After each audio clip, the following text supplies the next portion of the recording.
Welcome to the Tips for Teachers podcast, giving teachers tips to help them in and out of the classroom. Now, here's your host, Neil Hess. Hello and welcome to the first episode of the Tips for Teachers podcast. I'm Neil Hess, and I'm excited to be here with you. And I remember one of the very first things walking into a classroom as a student teacher and just being terrified of the students and how to control them. Especially for some reason, freshmen in high school, I just didn't click with them for some reason.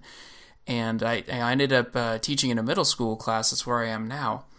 But something I learned about my first year into teaching middle school is this really, really handy little trick.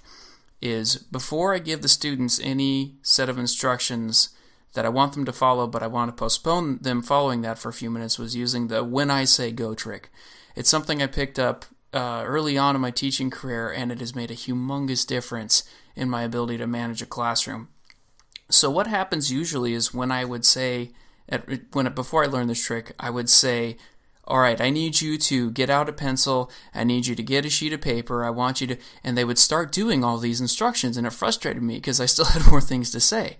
So I started preempting everything with saying, when I say go, and then giving them instructions. And they understood immediately that they needed to wait before they would actually start following through with these instructions until after I said go.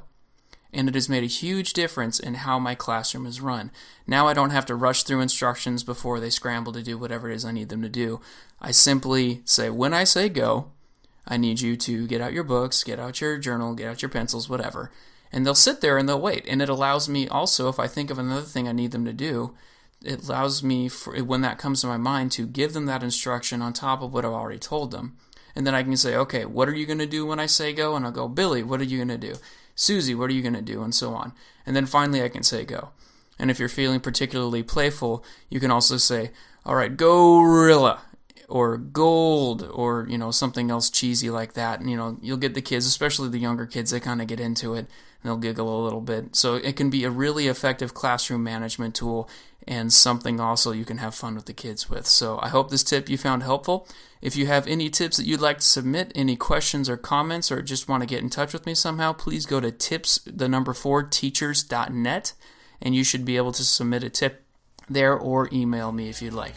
Have a good week. Take care, teachers.